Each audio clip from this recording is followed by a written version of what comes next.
എന്താ പറ്റിയടാ? സാറേ ഒട്ടും വയ്യ സാറേ. അച്ഛനെ വിളിച്ചിട്ടുണ്ട്, 1 മണിക്കൂറാവും വരാൻ. സാറിന്റെ വീട്ടിലോട്ട് ഞാൻ കിടന്നോട്ടെ. അത് വേണ്ട, സ്കൂളിലെ സ്റ്റാഫ് റൂം ഉണ്ടാക്കി വെച്ചിട്ടുണ്ട്, അവിടെ കിടന്നാ മതി. സാറേ അവിടെ ടീച്ചർമാരും പിള്ളേരും ഒക്കെ ബഹളമായിരിക്കും, നല്ലപോലെ ഉറങ്ങണം. എൻ്റെ വീടേ സത്രമൊന്നുമല്ല ഈ വരുന്നവനും പോകുന്നവനും വന്ന് കിടക്കാൻ. നീ വേണമെങ്കിൽ സ്റ്റാഫ് റൂമിൽ പോയി കിടക്ക്.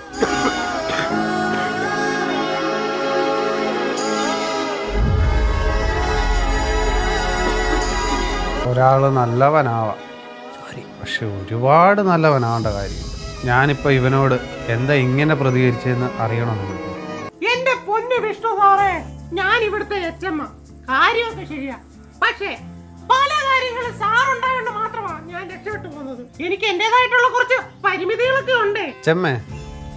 എച്ചമ്മ പറഞ്ഞ കാര്യം എനിക്ക് നല്ലപോലെ സൂചിച്ചിട്ടുണ്ട്. എന്താ കാര്യം സാധിക്കാനുള്ള? ഞാനുള്ള കാര്യമല്ലേ പറയുന്നത്, പേരിനല്ലേ ഞാൻ എച്ചമ്മ, യഥാർത്ഥത്തിൽ എച്ചമ്മ സാറല്ലയോ? എന്റെ പൊന്ന് ടീച്ചറെ, കാര്യം എന്താന്ന് വെച്ചാൽ അങ്ങ് പറ. സാറിനറിയാലോ, മോള് പ്രഗ്നന്റ് ആയിട്ടിരിക്കുക, ഇച്ചിരി പ്രശ്നത്തിലാ. ഇന്ന് വൈകിട്ട് ടെക്സ്റ്റ് ബുക്ക് ഒക്കെ വരുമെന്ന് പറയുന്നു. സ്റ്റോർ റൂം തുറന്നിട്ടേക്കാം, സാറും എടുത്ത് വെച്ചേക്കണേ. സമയമില്ലാത്തോണ്ട് അതുകൊണ്ടാ. എന്റെ ടീച്ചറെ, എന്റെ ഡ്യൂട്ടി എന്ന് പറയുന്നത് 9 to 4. ഞാനിപ്പോ ഈ സ്കൂളിൽ നിന്ന് ഇറങ്ങുന്ന രാത്രി 10 മണിക്കാ. എന്റെ പൊന്നു വിഷ്ണു സാറ്, സാറിന്റെ വീട് തൊട്ടടുത്തല്ലേ, സാറിന് അഡ്ജസ്റ്റ് ചെയ്യും, ഞാൻ അങ്ങോട്ട് പോവാം.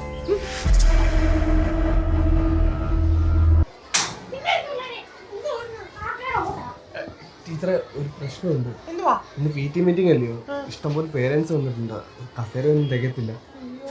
ആ ഒരു കാര്യം ചെയ്യും, നമ്മുടെ വിഷ്ണു സാറില്ലയോ, വിഷ്ണു സാറിന്റെ വീട്ടിൽ പോയിട്ടെ കുറച്ച് കസേരയും എടുത്തോണ്ടോ.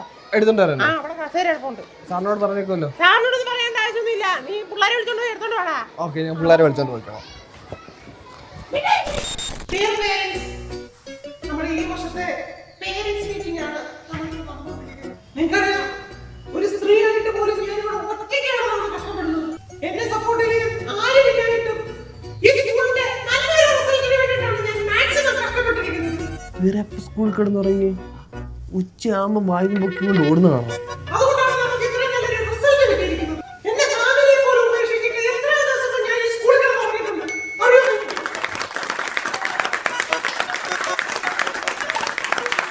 ടീച്ചർ ഈ സ്കൂളിൻ്റെ അല്ല, ഈ നാടിൻ്റെ അഭിമാനമാണ്. ഞങ്ങളെ റെസിഡൻസി എല്ലാം കൂടെ ടീച്ചറിന് ഒരു ആദരവ് തരാനായിട്ട് പ്ലാൻ ചെയ്യുന്നുണ്ട്. വരണം. ടീച്ചറെ ആ കസാര ഒക്കെ എന്ത് വേണം? അതാ വിഷ്ണു സാറിന്റെ അടുത്ത് കൊണ്ട് പറ.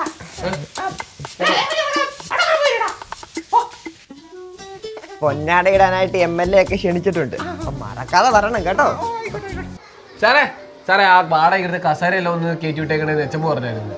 എനിക്ക് ബസ് കയറാൻ സമയം. ഇതെല്ലാം ഞാൻ ഒറ്റയ്ക്ക് വീട്ടിലെ കസേര ഇതിലേതാ?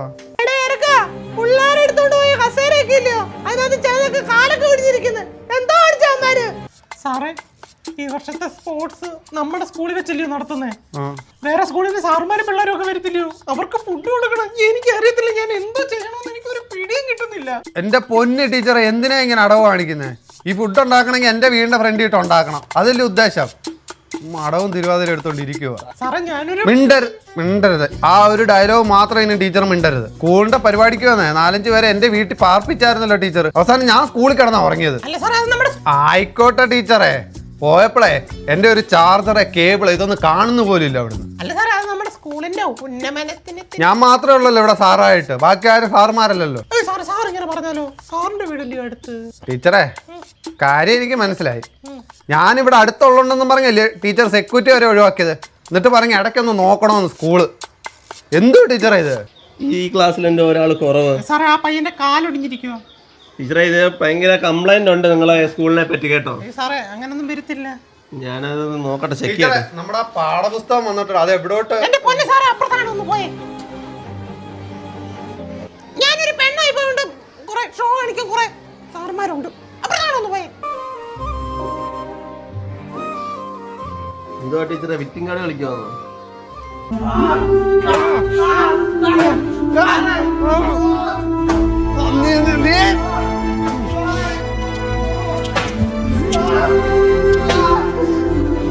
വിദ്യാർത്ഥിയെ ക്ലാസ് മുറിയിൽ പൊതിരെ തല്ലി ഒരു അധ്യാപകൻ.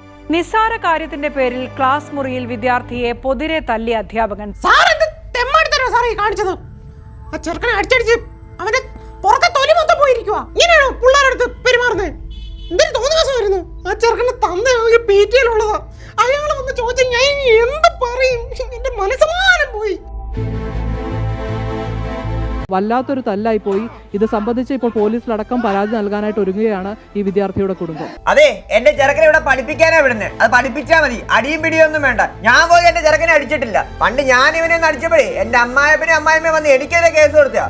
അതിനുശേഷം എന്റെ ചെറുക്കനെ തൊട്ടിട്ട് പോയില്ല. പിന്നെ എനിക്ക് 2 ഡിമാൻഡുകളായി. എന്റെ ചെറുക്കനെ അടിച്ച അധ്യാപകനെ സസ്പെൻഡും ചെയ്യണം, പുള്ളി പൊതുവായിട്ട് വന്ന് മാപ്പ് പറയാൻ വേണം, അതും സോഷ്യൽ മീഡിയ ഇടുകയും വേണം. അല്ലാതെ ഒരു കോംപ്രമൈസിനും ഞങ്ങൾ തയ്യാറല്ല. ടീച്ചറിന് അറിയാലോ ഇത് വെളി വന്നതിനുള്ള കാര്യങ്ങളുടെ കിടപ്പോശോ കാര്യങ്ങളോ ഒക്കെ.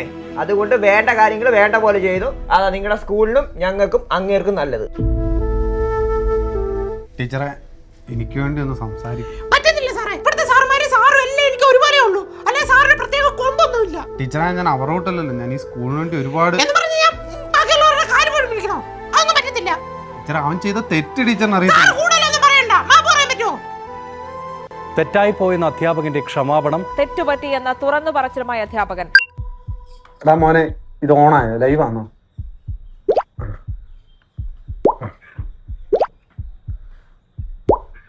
പണ്ട് ഞാൻ എൻ്റെ കൂട്ടുകാരും കൂടെ കുളിക്കാനാണെന്നും പറഞ്ഞ് പൂച്ചക്കുളത്തിൽ പോയായിരുന്നു. പുറത്തൊക്കെ കൊടുത്ത് അടിച്ചു പൊളിച്ച് ഞങ്ങൾ പോയതാണ്. പക്ഷെ നീന്തലൊന്നും അറിയത്തില്ല ഞങ്ങൾക്ക് ആർക്കും. എനിക്കും എൻ്റെ കൂടെ വന്ന ആർക്കും അറിയത്തില്ല. അവിടെ നിന്നൊരു ചേട്ടൻ ഇത് കണ്ടിട്ട് ഓടി വന്നിട്ട് ഞങ്ങളെ വഴക്ക് പറഞ്ഞു. വഴക്കും പറഞ്ഞ് അവിടെ കിടന്ന ഒരു കമ്പെടുത്ത് ഞങ്ങളെ അടിച്ചു പൊടിച്ച്. എനിക്ക് ഒരുപാട് ദേഷ്യം വന്നു. ആ ദേഷ്യം കാരണം ഞാൻ വീട്ടിൽ ചെന്ന് അച്ഛനോട് പറഞ്ഞു ഈ കാര്യം. അച്ഛ, എന്നെ ആ ചേട്ടൻ അടിച്ച് ഇതുവരെ കുളിക്കാൻ വന്നു. അച്ഛൻ എടുത്ത വായിക്ക് ഒരു ചോദ്യം ചോദിച്ചുള്ളൂ, നിനക്ക് നീന്തൽ അറിയാമായിരുന്നു? അപ്പം ഞാൻ പറഞ്ഞു എനിക്കും അറിയത്തില്ല, എൻ്റെ കൂട്ടുകാർക്കും അറിയത്തില്ലെന്ന് പറഞ്ഞു. അപ്പം അച്ഛൻ എന്നോട് പറഞ്ഞു, ആ ചേട്ടൻ ചെയ്ത എന്താടാ തെറ്റെന്ന്? നീന്തലറിയാത്ത നീയൊക്കെ ആ കുളത്തിൽ വീണ് മരിച്ചു കിടന്നു കഴിഞ്ഞ് ആര് സമാധാനം പറയും? ഇപ്പം എനിക്കൊരു പ്രശ്നം ഉണ്ടായപ്പം അന്ന് അങ്ങനെ ഒരു കാലം ഉണ്ടായിരുന്നു ഞാനിപ്പോൾ ഓർത്തു പോയി. ഞാൻ ആ പയ്യനോട് ചെയ്തത് തെറ്റാ. നിങ്ങളെനിക്ക് മാപ്പ് തരണം. അവർ അച്ഛനോടും മാപ്പ് ചോദിക്കുന്നു, ആ പയ്യനോടും മാപ്പ് ചോദിക്കുന്നു, എല്ലാവരോടും. എൻ്റെ ഭാഗത്താ തെറ്റ്. മോനെ, എടാ ഇതെങ്ങനാടോ ഓഫ് ചെയ്യുന്നേ? മതിയോ? ഇത് മതിയോ?